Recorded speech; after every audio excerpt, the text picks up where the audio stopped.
Have you ever felt like you're drowning in noise, not just the noise of the world, but the noise within? The endless thoughts, the what-ifs, the constant striving for more. Here's a question for you.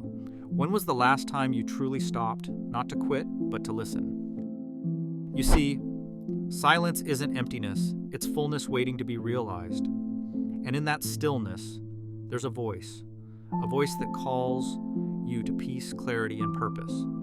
What if the answers you're seeking aren't found in doing more, but in being still? Let's explore this together and uncover why stillness isn't a luxury, it's a lifeline. Recognizing the gift of stillness.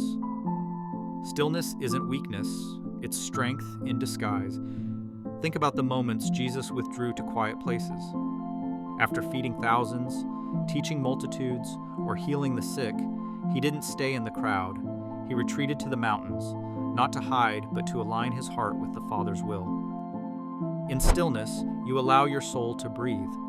It's not about avoiding life's demands, but finding clarity amidst them. Imagine your life as a jar of muddy water. Only when it sits still does the sediment settle, and the water becomes clear. Today, pause and let your heart settle. You'll find that stillness doesn't take time away. It gives it back to you. Hearing the whisper, life shouts, but truth whispers. Elijah experienced this when he stood on Mount Horeb. The wind howled, the earth quaked, and fire blazed, but God wasn't in the noise. He was in the still, small voice. That same whisper calls to you, but can you hear it over the noise of worry, fear, and busyness? Silence creates space for that voice.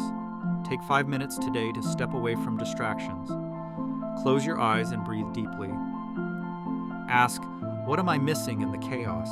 You'll find that the whisper you hear isn't vague. It's the clarity your soul has been craving. Surrendering control. Stillness isn't passive, it's surrender. In Gethsemane, Jesus knelt and prayed, not my will, but yours. In that moment of surrender, he found strength to face the cross. Stillness is where you lay down your plans and allow divine wisdom to lead. Think about your own struggles. Are you holding on too tightly, trying to control every outcome? What if stillness isn't losing control, but giving it to the one who knows best? Surrender today, not in defeat, but in trust. Finding rest for your soul.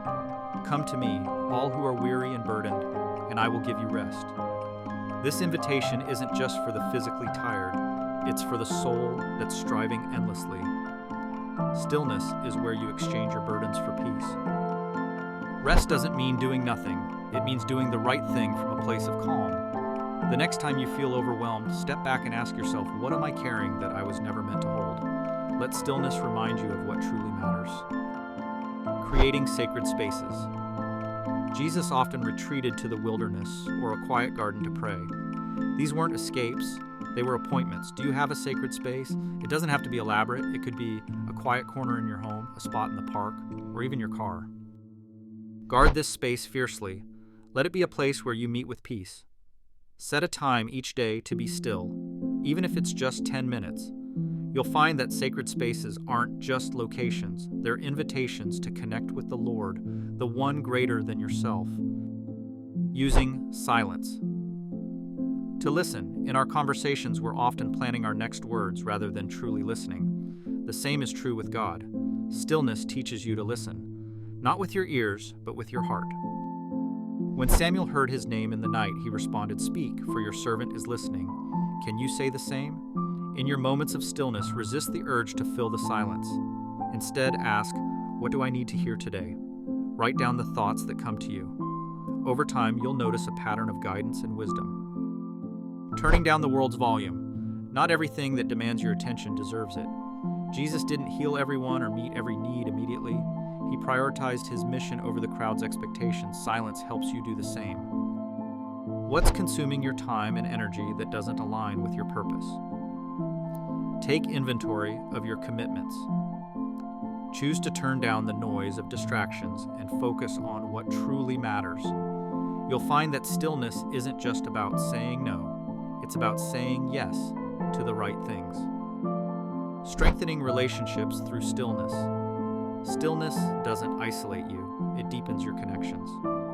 Think of the times Jesus paused before responding. His silence wasn't avoidance, it was wisdom in action. In your relationships, practice listening more than speaking. When conflict arises, pause. Let your silence create space for understanding. You'll find that stillness isn't just for your inner world, it transforms how you relate to others. Peace beyond circumstances. Peace isn't the absence of trouble, it's the presence of trust.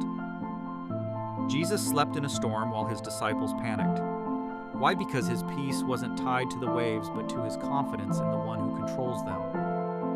In your storms, remember this. Peace isn't found in fixing everything, it's found in trusting through the chaos. Practice stillness today and affirm, peace is mine no matter what comes.